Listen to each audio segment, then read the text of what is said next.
7:22 minutos. Bueno, ¿cómo está el ambiente pre la campaña electoral? Porque ahorita todavía no estamos abiertamente hablando de campaña electoral. Muy bien, el día de ayer estuvimos en La Prosperina, golpe de 2 de la tarde, en un bingo solidario con nuestra amiga Elizabeth Coveña y su familia, que su hijo tuvo un accidente, y ahí organizamos un bingo para ayudarla, y conversando con la gente. Después estuvimos en María Paidal, en Monte Sinaí, conversando también con un grupo de moradores preocupados por el tema de la falta de legalización de tierras. Sí, es un problema grave ahí. Aquí estuvimos haciendo un trabajo el día viernes pasado, ¿verdad, Cecilia? Con este grupo de la gente de allá del Monte de Sinaí, y es un problema gravísimo. ¿De qué manera cree usted? ¿Qué trato cree debe hacer a la gente allá de ese sector? Nosotros le hemos propuesto a los moradores de Sinaí algo muy sencillo y concreto. Dos cosas. Primero, viabilizar que puedan ser propietarios de la tierra. Aquí hay que perseguir al traficante de tierra, no a las víctimas de los traficantes. Por tanto, se debe garantizar el derecho a la vivienda que está en la Constitución. Y segundo, aún el que es invasor, aún el que no tiene título de tierra, tiene derecho a tener alcantarillado, agua potable y servicios básicos. No puede ser que un gobierno local, el municipio en este caso, diga: no, yo no puedo hacer alcantarillado ahí porque no tienes título. El alcantarillado, el agua potable, la energía eléctrica, los servicios básicos son derechos de las personas por ser seres humanos. Son derechos humanos garantizados en la Constitución. Y por tanto no puede haber ninguna excusa en las leyes para que un municipio pueda negarse a dar esos derechos. Entonces nosotros vamos a obligar en la ley a prestar los servicios. Y oriento en la temática, 7:24 minutos.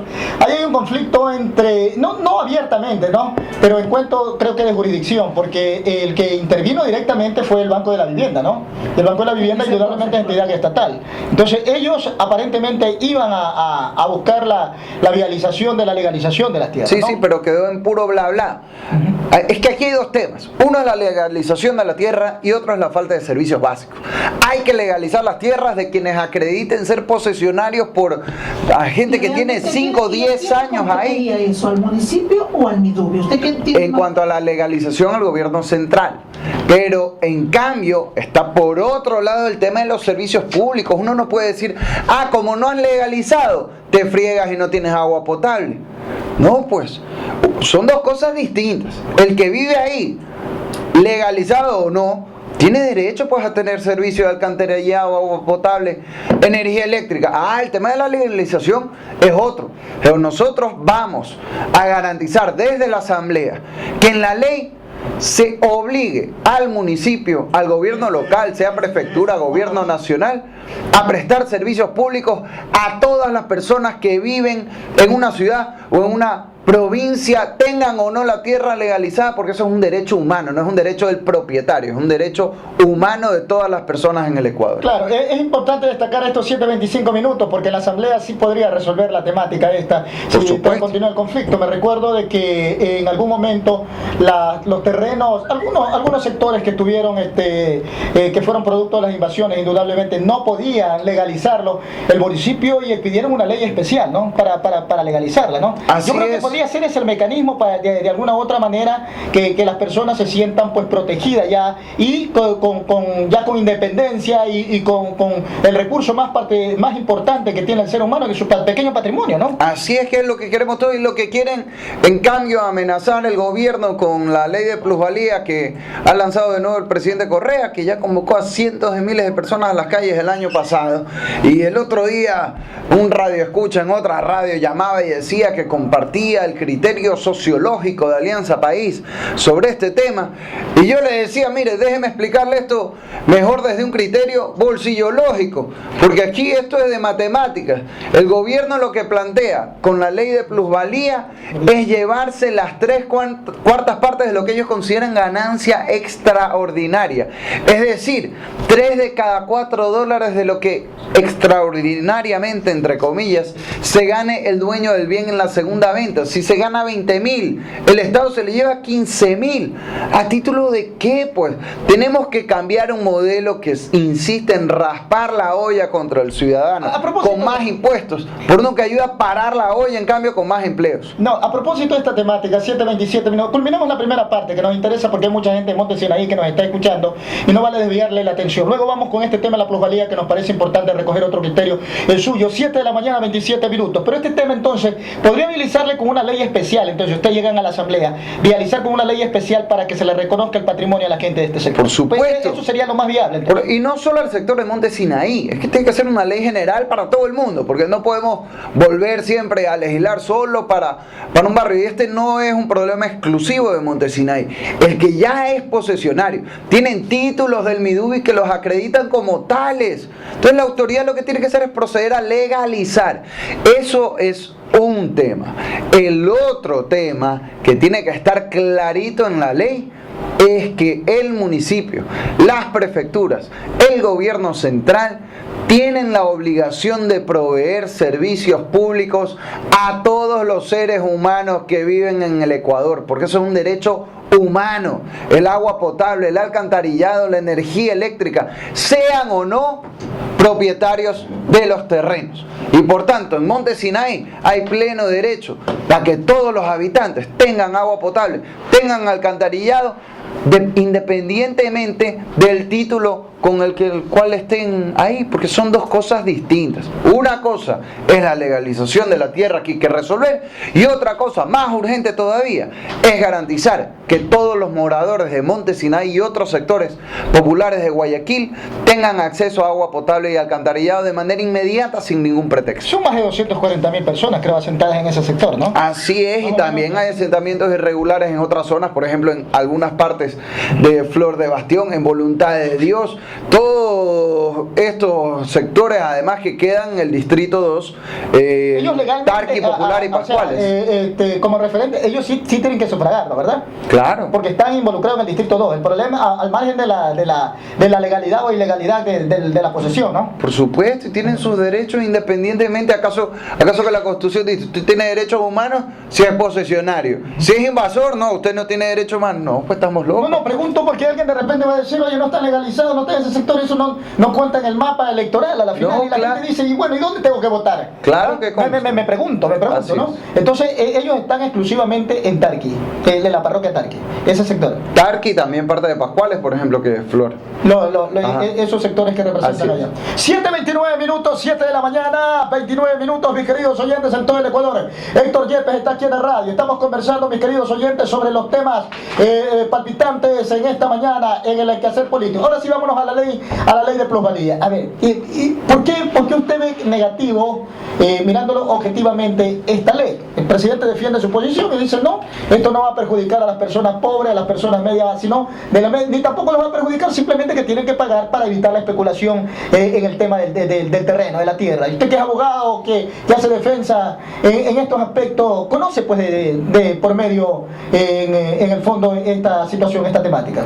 A ver, Alianza País dice que está enviando la ley por motivos sociológicos. Yo más bien creo que esto hay que analizarlo desde un criterio bolsillológico.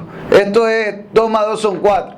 La ley de plusvalía lo que plantea es que si usted vende un terreno por segunda vez, de lo que el gobierno considere ganancia extraordinaria, entre comillas, se lleva las 3/4 partes. El 75%. Así es. Es decir, de $4, 3 son impuestos y 1 le queda a usted. Si es una casa, digamos, de 40.000, que después la vendió en 60, se ganaría $20.000. 15.000 se los lleva el Estado, si eso es la ganancia extraordinaria que ellos calculan. ¿A título de qué, pues? ¿A título de qué? Si ya se ha pagado el impuesto a la renta, ya se ha pagado los demás tributos que normalmente es el impuesto predial. Entonces, hay el impuesto a la plusvalía en una tasa del 10%, que es razonable. Pero siempre existió eso. Pero 75% no es que le quitan una parte, es que le están dejando nomás una parte. Usted la mayor parte se la está llevando el Estado. Tenemos que acabar y cambiar este modelo, donde lo que hace el Estado es raspar la olla permanentemente contra el pueblo, con más impuestos, por un nuevo modelo que ayude a parar la olla al ciudadano, a las familias con más empleos, que es lo que se necesita. Es lo que ayer también nos decían en Monte Sinaí, La Prosperina. Necesitamos trabajo. Al de 20 años le dicen, no puedes trabajar porque no tienes experiencia. Al que tiene más de 35 le dicen, no puedes trabajar porque estás viejo. Entonces, son distintos pretextos, pero el problema es uno solo. No hay trabajo en el país. Y por eso nuestra propuesta principal es crear 1 millón de empleos en los próximos 4 años. Eliminando 12 impuestos, ahora 13 con el impuesto a la plusvalía, devolviendo 3.000 millones de dólares a las familias para que con más plata en el bolsillo la gente pueda comprar más, los negocios vendan más, las cosas bajen de precio, porque todo está por los techos, el precio de las cosas, además platita también más la vida de los funcionarios de Petroecuador, y así poder generar más plazas de empleo, que es lo que se necesita. Yo tengo 30 años, no se trata de que el joven venga a quitarle el puesto a quien lo tiene, sino de que hayan nuevas fuentes de empleo en el país para que todos podamos salir adelante.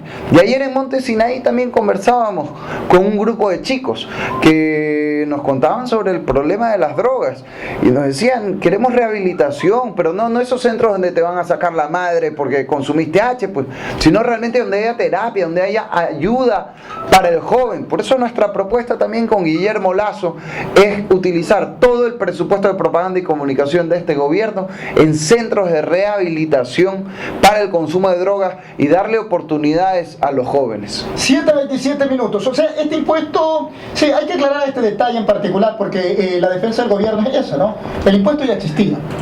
Así es, pero el 10%, pues no el 75%. Claro, el asunto está radicado en estos momentos en el porcentaje, que es un 75%. Pero aclárame, para entenderlo, ¿no? A ver, yo tengo una villita, la compré hace 20-25 años, ¿verdad?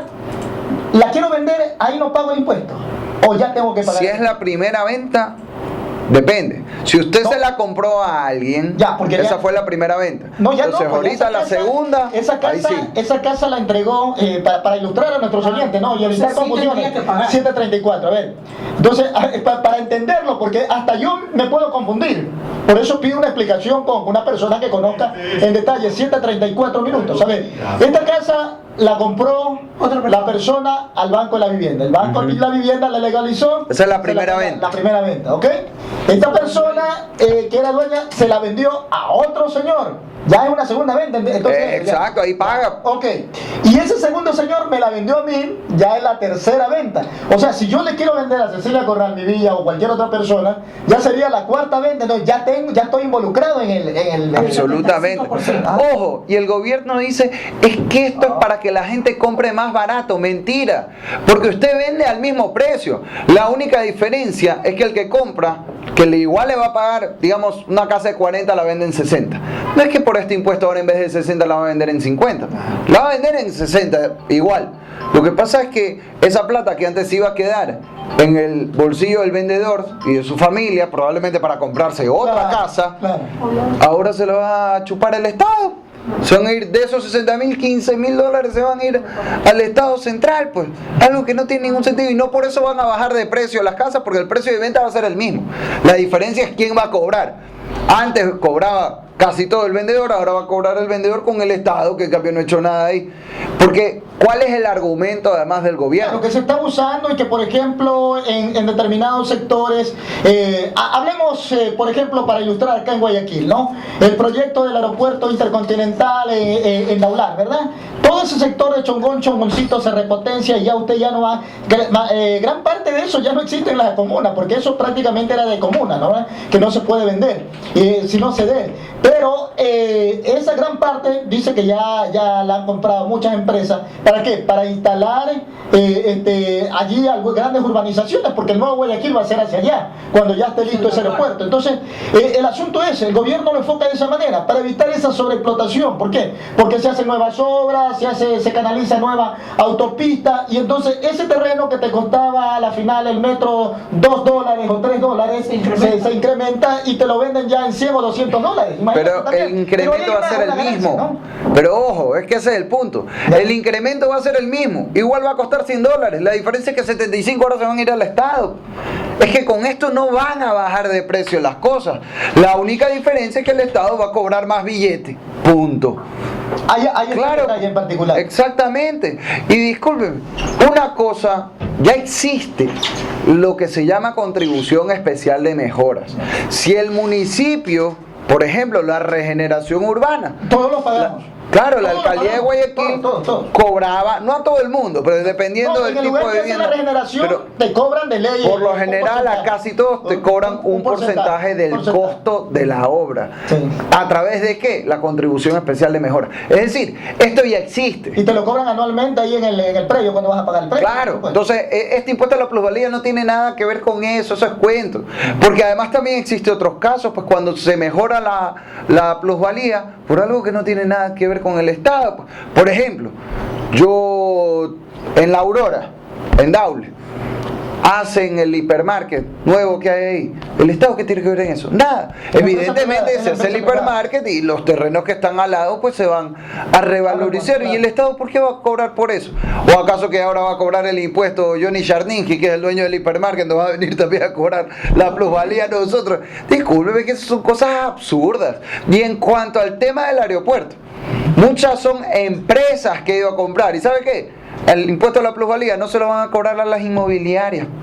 Eso está excluido de la ley. Es decir, que esto es para la familia de clase media que vende por segunda vez su casita, su pequeño departamento, su terreno, y no para los grandes empresarios inmobiliarios. Así que esta ley, por donde la mire, es un completo despropósito, y el único objetivo, hablemos claro, es seguir tragándose más billetes del pueblo, es seguir metiendo la mano en el bolsillo de las familias ecuatorianas y sobre todo las de clase media y popular, porque al empresario inmobiliario no le van a cobrar este impuesto, está excluido en la ley que ha mandado Correa. Entonces quieren seguir raspando la olla, y nosotros necesitamos menos impuestos para las familias y más empleos, que la gente tenga más plata en el bolsillo, se pueda comprar con el producto de la venta otra casa, porque es lo que todos queremos, prosperar. Yo estoy alquilando, obviamente después quiero comprarme una casa con mi esposa, que tenemos más de un año de casados recién. Obviamente es lo que todos queremos, el joven, el mayor, todo el mundo. Y el mejor negocio es pero yo creo que con esta ley a la final este negocio prácticamente desaparece, o no desaparece, creo que disminuye, ¿no? Claro, es que es un perjuicio. El negocio inmobiliario, ¿verdad? Porque la aspiración es verdad, 739, como es verdad también que pero mucha gente, un negocio, pues se dedica a esta actividad, ha construido, ha tenido un dinero. A mí el mejor negocio dice, cómprate una casa, la rienda, y un negocio, pues eso no se puede, como concepto general no se puede. Ahora, pero este dinero, a propósito, usted dice, nos saca más plata el Estado, el gobierno defiende su posición y dice, no, si esto no es para el Estado, esto no es para Rafael Correa, no es para el gobierno, es para los municipios. O sea, quienes realmente se van a beneficiar son los municipios. Bueno, es Estado, los municipios son parte del Estado también, y los municipios, insisto, ya tienen lo que se llama la contribución especial de mejoras. El municipio, si se trata de un caso en que hay plusvalía por una obra municipal, el municipio ya la puede cobrar vía una contribución, que no es el 75%, porque eso ya poco más que se le lleve la casa, pues de una vez, sino que es un porcentaje en función del costo de la obra municipal. La obra costó $1 millón, viven tantas personas, la ley permite hasta el 50% del valor, $500,000, distribuirlo a prorrata en proporción de los inmuebles beneficiados por la obra. Eso ya existe hace décadas, la contribución especial de mejoras para el municipio, así que eso es otro cuento. Aquí los municipios no necesitan un impuesto adicional para cobrar lo que ya pueden hacer, porque ya está en la ley, en las ordenanzas de cada cantón. Aquí se trata de seguirle metiendo la mano en el bolsillo a la gente con más impuestos, cuando lo que necesitamos es devolver más bien plata a la gente, que es lo que proponemos con Guillermo Lazo y la alianza Creo 21 suma 23, reducir impuestos, devolver $3.000 millones al año al bolsillo de las familias, que teniendo plata en el bolsillo van a comprar más. Los negocios que están con la venta floja aún ahorita en diciembre van a vender más. En Los Vergeles me decía una señora la semana pasada, María Gracia, la gente venía y me compraba 2 pollos, ahora me compra 1 o un cuarto. ¿Por qué? Porque la gente anda chira, pues, de tanto impuesto y de la falta de trabajo. Entonces necesitamos que haya más plata, no en el bolsillo del gobierno, que luego termina parte de esa plata en los techos de los funcionarios de Petroecuador. Necesitamos que haya más plata en el bolsillo de la familia ecuatoriana para que puedan consumir más, los negocios vendan más y se genere en parte por esta medida 1 millón de empleos en los próximos 4 años. 7:42 minutos, 7 de la mañana, 42 minutos. Héctor Yepes está aquí en la radio. Él es director provincial de Suma y candidato en el distrito número 2 por 21-23. Creo Suma, 7:42 minutos, mis queridos oyentes en todo el Ecuador. Ahora, bueno, todos han dicho que van a derogar esta ley. Mi pregunta es, ¿se lo puede hacer vía asamblea o es parte de la iniciativa del Ejecutivo? ¿Por qué? Pregunto esto, porque esta ley, de que se aprueba, se aprueba. Esta ley que se aprueba. Ah, sí, pues con los 100 alzamanos. Entra por la ley urgente. Claro, porque es de económico urgente, ¿no? Entonces de que si la asamblea no logra, que la va a aprobar la asamblea, como es una ley económica urgente, de ley el presidente prácticamente le pone la ejecútese, ¿no? Pero en este aspecto, con esto considerando, ¿pueden derogar la ley? A ver, le digo varias cosas. Primero, de ley se va a aprobar porque ahí están los 100 levantamanos de Alianza País. Y si ellos no lo hacen, van a ser el presidente, ¿no? Impuesto que manda el presidente, impuesto que ellos levantan la mano y aprueban. Es como la canción, que levante la mano, de una. Segundo, se puede derogar con iniciativa del próximo presidente Guillermo Lasso y con el bloque de asambleístas de Creo Suma vamos a derogar esa ley. Así que si alguien quiere rechazar o que se baje esta nueva ley de plusvalía, lo que tiene que hacer es en la próxima elección votar por las listas 21-23, que nosotros vamos a ir a derogar la ley. Apoyamos la protestas ciudadanas que ha habido, sobre todo en la ciudad de Quito, pero la gran protesta va a ser el 19 de febrero. Ahí votemos todos por el cambio, por la lista 21-23, que nuestro equipo en la asamblea vamos a derogar esta nueva ley. Y por último, quien sí no ha dicho que la va a derogar porque está de acuerdo con la ley, pese a que dijo que no debían subirse más impuestos, y parece que ha sido mentira, es el candidato Lenín Moreno, el candidato de Correa, que pese a haber dicho vamos a hacer una tregua normativa para que la gente pueda invertir, resulta que Correa manda otro impuesto y no dice nada, y eso es lo que está pasando siempre, ¿no? Lenín dice algo, Correa lo reta el sábado y se queda callado. Hay un impuesto que yo creo que Lenín tiene bajo la manga, ¿sabe cuál es? El nuevo impuesto de Lenín Moreno, el impuesto para pagar las llamadas a Bélgica si llegara al poder, porque ahí sí que vamos a gastar harta plata llamando jefecito. ¿Qué hago? Porque es lo que vemos ahora. Lenín dice Correa dice, no, así no es, lo reta el sábado siguiente. Necesitamos candidatos sin jefe, candidatos que respondan únicamente al pueblo ecuatoriano y no tengan que andar consultando a Bélgica qué hacer para gobernar el país, o peor, consultando a Jorge Glass para ver qué hacen. ¿Cuántos pedidos ha recibido de la ciudadanía? Esto es legal constitucional, ¿no? Y el Consejo de Participación Ciudadana también lo establece dentro de su normativa. Usted como candidato, ¿cuántos pedidos así le ha hecho la comunidad? Pedidos para ejecutar en la asamblea, proyectos, ¿no?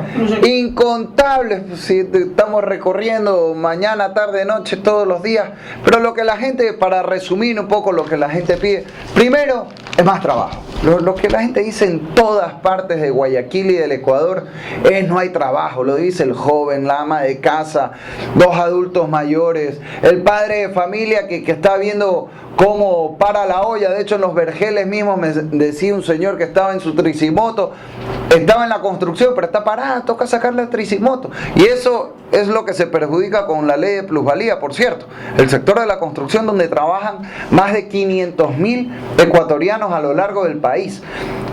También lo que dicen en toda la ciudad, sobre todo en los mercados, en los comercios, las ventas están flojas. Es diciembre e igual no se vende. Se hace descuento e igual no se vende. Sube el IVA el gobierno y ni siquiera recauda más, sino que recauda menos porque bajan las ventas. Es que necesitamos bajar impuestos para que las cosas bajen de precio y los comerciantes puedan vender más.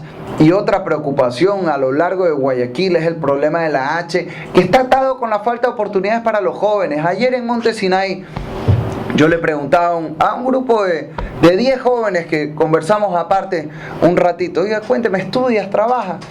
De los 10, 9 no estudiaban. ¿Por qué? Porque no hay plata para estudiar. Entonces lo que necesitamos es, por un lado, darle oportunidades de trabajo a la gente, y para eso vamos a crear 1 millón de empleos con Guillermo Lazo. Necesitamos una ley de primer emprendimiento que yo, Héctor Yepes, con todo el equipo de la 21-23 vamos a crear para apoyar con un fondo a los emprendedores, sobre todo al joven que quiere recién comenzar.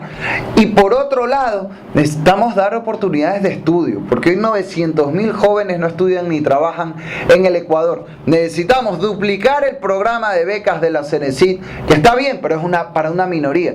Para la gran mayoría necesitamos crédito estudiantil sin intereses, como hacen en Australia, con facilidades de pago en caso sobre todo de desempleo del joven, con años de gracia, porque hoy a los 6 meses, cuando todavía estás en la universidad, ya te empiezan a cobrar. Entonces, ¿qué es lo que ocurre hoy? Por ejemplo, una madre soltera de 20 años consigue, digamos, tiene la suerte de conseguir un trabajo con el sueldo mínimo, y resulta que tiene que destinarlo para pagar la leche y los pañales de su hijo, pues no le alcanza para ir a la universidad y se queda en ese círculo de por vida. Entonces, con crédito, esa madre soltera va a poder cubrir lo de su hijo y también ir a estudiar. Con crédito, el joven de 18 años que con suerte se graduó de bachiller, empieza a estudiar, no le alcanza y dice, chuta, tengo que ir a cachuelear, y termina después en el trabajo informal y deja los estudios. Y después se queda sin el trabajo y ya no puede conseguir un empleo digno porque no consiguió preparación en su momento. Para ese joven, crédito estudiantil. Cachulee unas horitas al día, pero tranquilo que los estudios están cubiertos porque para eso hay crédito, sin intereses, porque el Estado debe apoyar. Ojo, en la beca el Estado no recupera nada. Y está bien que se haga, pero lo que se necesita es crédito, donde el Estado sí recupera el capital, pero no le cobre intereses al estudiante para ayudarlo. Correa cerró el IESE y Correa ahora cobra 8-9% a través del Banco del Pacífico, pide más de $20,000, le exigen hipoteca. ¿Y acaso que la gente, pues el joven de Flor de Bastión, de Monte Sinaí, de Voluntad de Dios, de Bastión Popular, de la Juan Montalvo, tiene para darle hipoteca? Sí, tenga aquí la hipoteca que y un garante que me piden, ¿no? Y un garante, claro, solvente. Si no, por eso necesitamos, esto no es inventado, se hace en Australia. Crédito al 0% interés para apoyar al joven para que salga adelante, y ahí sí poder prevenir el consumo de las drogas, dándoles oportunidades reales a nuestros jóvenes de estudiar, trabajar y salir adelante en la vida. 7:49, abogado Yepes, le deseamos suerte en esta semana. ¿Dónde va a estar? Chuta, esta semana vamos a seguir recorriendo, 3 días vamos a estar en Bastión Popular, de aquí nos vamos al mercado de la ladrillera. A conversar y también a desayunar y a escuchar también la realidad de los comerciantes en ese sector. Claro, para que no baje de peso. Chuta, ahí yo tengo que cuidarme porque yo soy buen diente. ¿Cómo? Entonces me dice mi esposa, yo pensaba que con las caminatas iba a adelgazar, y yo digo, pero es que uno compensa pues también. Está atlético, sí, sí he bajado un poco, ya ando quemado también. 7:50, vamos a la brevísima pausa, ya está Jorge Rodríguez también acá en la radio, por él estaremos conversando otros aspectos.